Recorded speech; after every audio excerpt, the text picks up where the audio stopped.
우리에게 주시는 하나님의 말씀은 열왕기하 11장 1절에서 12절 말씀입니다.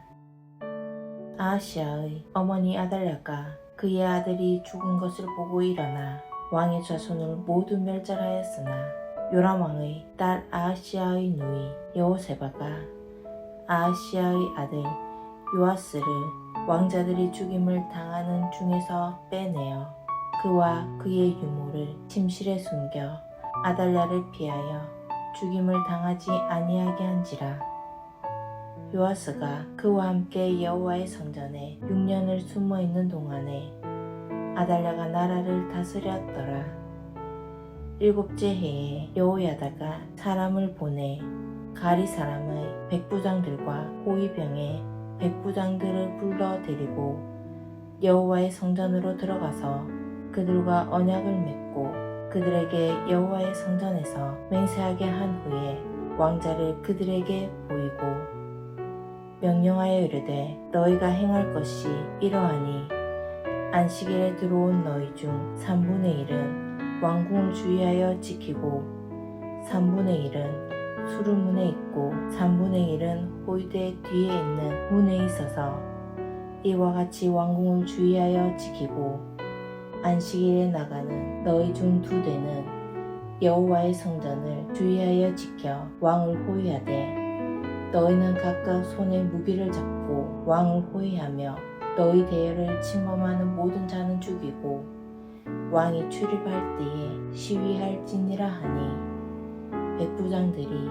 이에 제사장 여호야다의 모든 명령대로 행하여 각기 관할하는 바 안식일에 들어오는 자와 안식일에 나가는 자를 거느리고 제사장 여호야다에게 나오매 제사장이 여호와의 성전에 있는 다윗 왕의 창과 방패를 백부장들에게 주니 호위병이 각각 손에 무기를 잡고 왕을 호위하되 성전 오른쪽에서부터 왼쪽까지 제단과 성전 곁에 서고 여호야다가 왕자를 인도하여 내어 왕관을 씌우며 율법책을 주고 기름을 부어 왕으로 삼으매 무리가 박수하며 왕의 만세를 부르니라.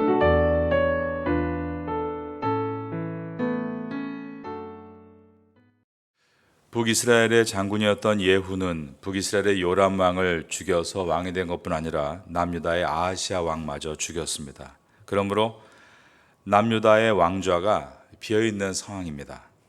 자연스럽게 아하시아의 아들들 중에 서열이 높은 자식부터 왕으로 지봉을 받게 될 것이었습니다. 그런데 이때 죽은 아하시아의 어머니 즉 남유다의 태우가 살아있는데 그녀가 왕이 되려 하고 있는 것입니다. 그녀는 아하시아의 아버지인 여호람의 아내였습니다.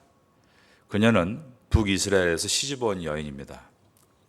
그녀는 남유다의 이세벨이다라고 할 만큼 악한 여인입니다. 왜냐하면 그녀를 통해서 남유다의 바알 숭배가 퍼졌기 때문이었습니다.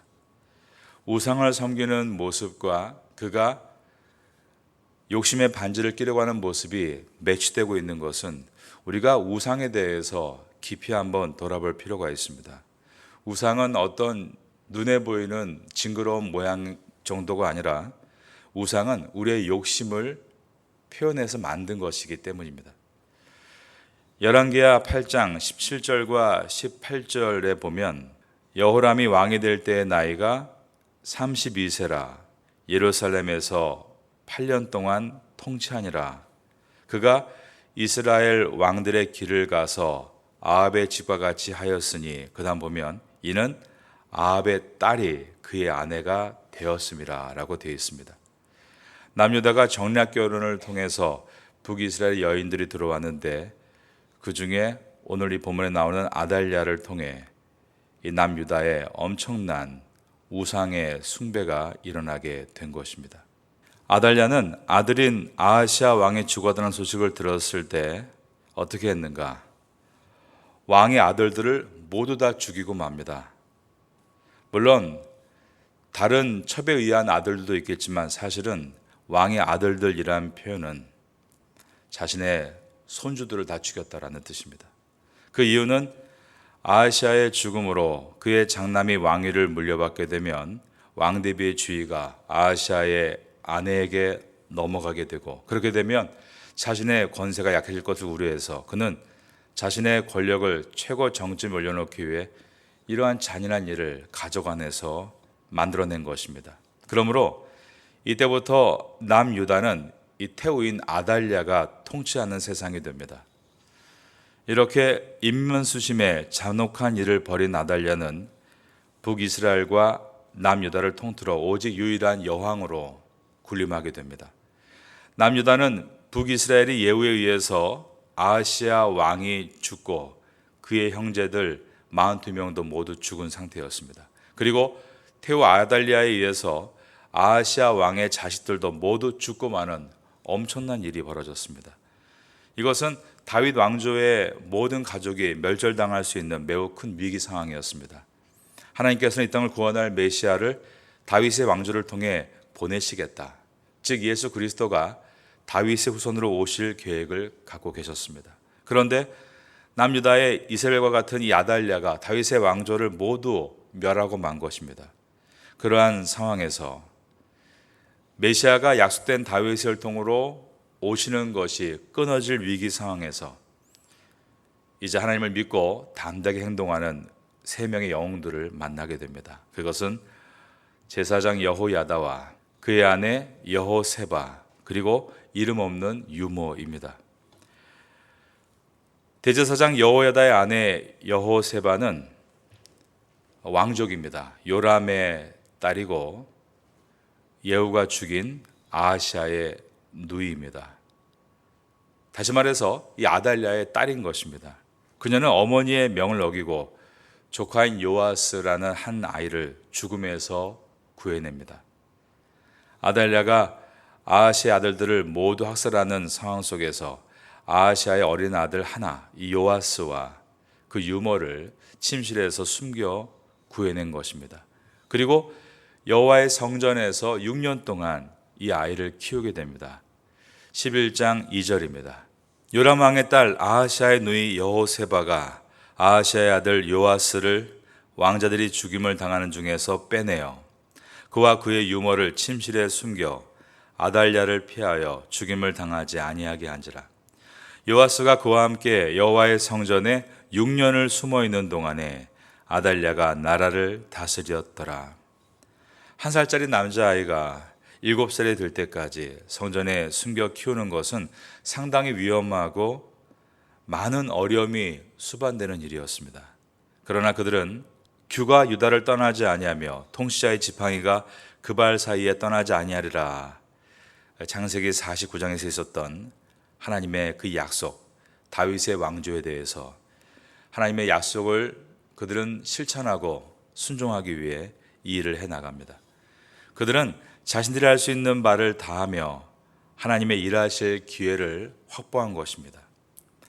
자기 아들이 죽은 상황을 왕자를 차지할 기회, 그리고 다윗 왕조를 멸절할 기회로 삼는 아달랴와는 큰 대조를 보이고 있습니다.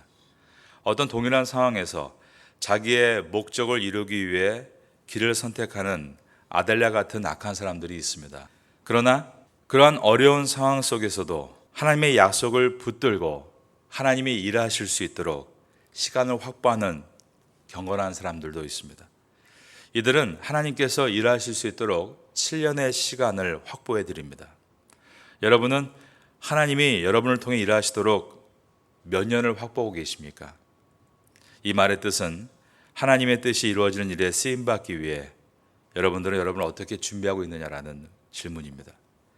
말씀과 기도 생활을 하는 것은 1차적으로 미래에 하나님께서 하실 일에 내가 쓰임받기 위해 준비하는 시간입니다.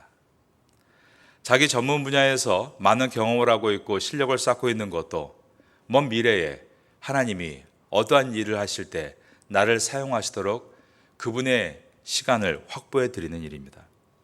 하나님께서 일하시도록 우린 그렇게 우리의 시간을 확보해 나가야 하는 것입니다.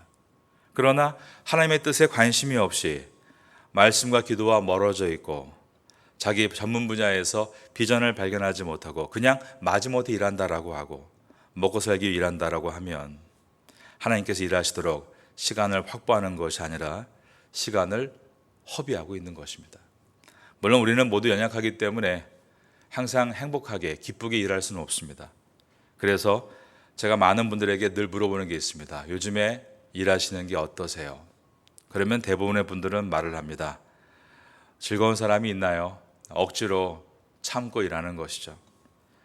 가족을 부양하기 때문에 그만두고 싶어도 그만두지 못하고 일하는 것뿐입니다. 이러한 말들을 많이 합니다. 그러나 우리가 조금만 더 침을 한번 삼키고 우리의 삶을 돌아보면 어쩌면 하나님께서는 그 모든 과정에서 하나님이 하실 어떤 위대한 일을 계획하시고 우리를 쓰시기 위해 지금 우리를 준비시켜 주시는 하나님의 때를 확보하는 과정일 수 있다는 것을 잊지 말아야 하는 것입니다. 대제사장 여호야다는 6년 동안 다윗의 왕손을 숨겨놓고 기도하며 양육하고 있을 때 이제 하나님의 때가 이르렀음을 직감하게 됩니다. 6년 동안 마음으로 그렸던 진정한 왕의 귀환을 알릴 때가 왔음을 말입니다. 그는 성전 경비대를 맡은 백부장들을 부릅니다. 그리고 상황을 소상하게 알리고 역할을 맡긴 후에 영원히 기억될 한날 그 안식일을 준비하게 됩니다. 11장 4절부터 봅니다.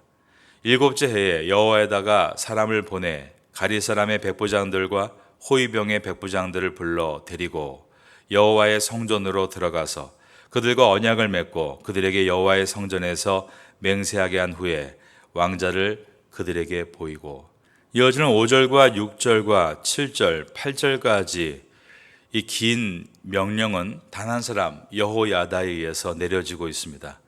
이 여호야다가 상황을 주도할 수 있는 추진력 갖춘 인물이었다는 것을 보여줍니다. 그러니 여러분, 우리 한 사람이 준비하는 것이 중요합니다. 하나님께서 쓰시려고 할 때 잘 준비된 사람이 되면 그 일을 감당할 수 있게 되는 것입니다. 대제사장 여호야다는 6년 동안 왕족의 한 왕자를 그가 보살핀 것뿐만 아니라 그는 자신이 하나님께 쓰임받기 위해 이토록 잘 준비해 왔다는 것을 보여줍니다. 여호야다가 세운 계획은 크게 세 가지로 나누어집니다. 첫 번째로 군사를 모으고 그들의 충성 맹세를 받는 것이었습니다.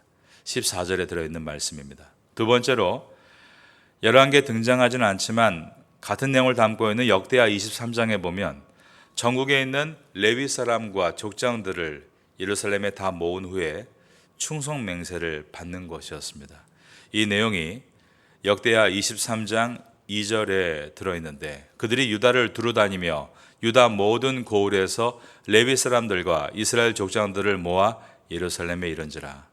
이처럼 성실하게 리더들을 다 모았고 그리고 역대하 23장 3절에 보면 온 회중이 하나님의 전에서 왕과 언약을 세우매 여호야다가 무리에게 이르되 여호와께서 다윗의 자손에 대하여 말씀하신 대로 왕자가 즉위하여야 할지니 라며 그런 일과 같이 엄청난 일들을 계획하고 그것을 실행에 옮기고 있었습니다. 여기서 우리가 보게 되는 것은 하나님의 뜻을 따라 삶을 이뤄가고 있는 한 제사장과 이것을 전혀 모르고 있는 태우의 모습입니다. 세 번째로 군사를 셋으로 나누어 전략적으로 배치한 것이 있습니다. 11장 5절과 6절과 7절, 8절에 보면 아주 세부적으로 어떻게 세 팀을 나누어서 어디를 지키라고 했는지가 분명하게 기록이 되어 있습니다. 안식일을 맞아서 여호와의 성전에 사람들이 몰려올 때였습니다. 그때 백부장의 부대들이 이제 계획된 장소에 모이기 시작합니다. 9절입니다.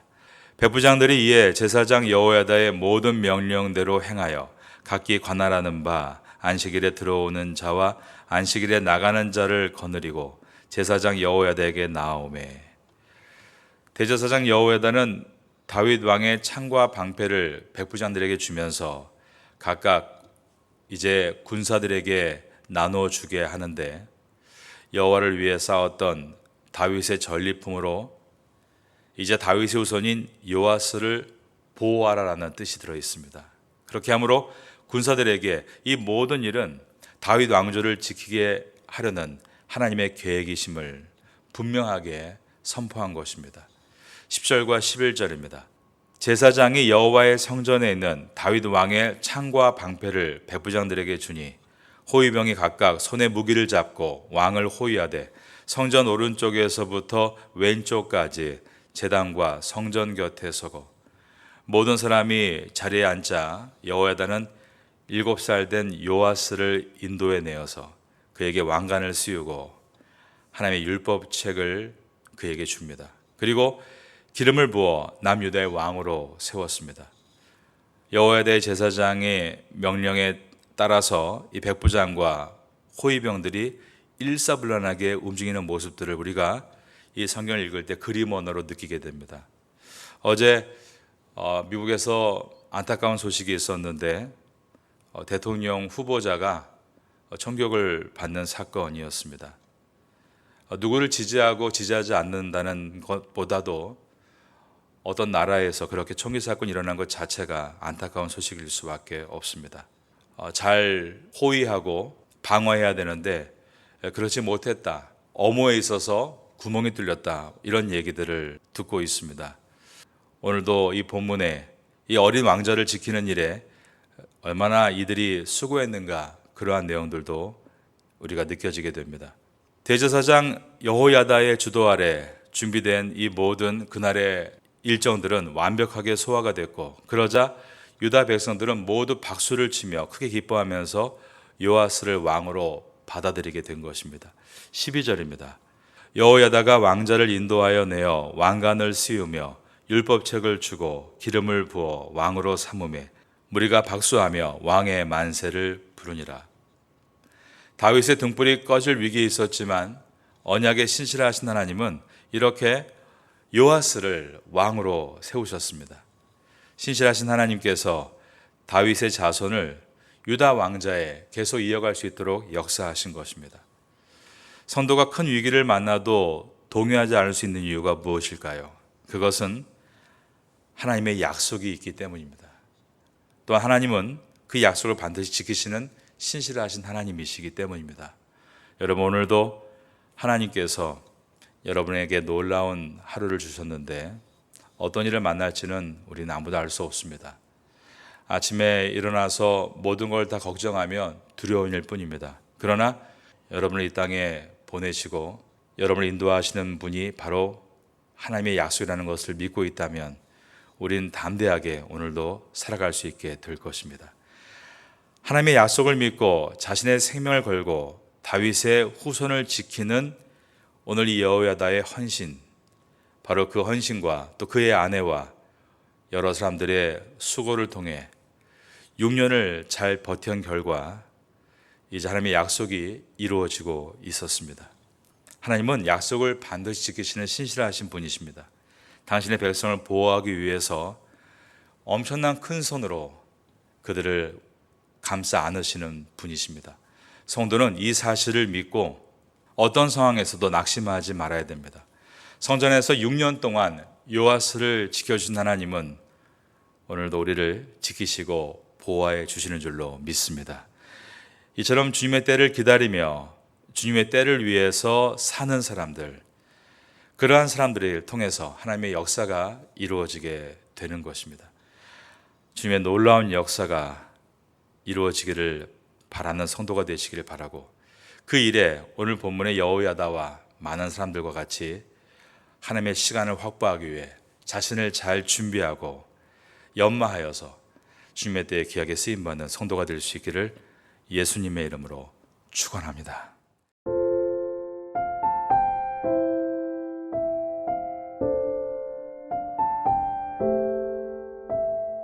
지금은 함께 기도하는 시간입니다.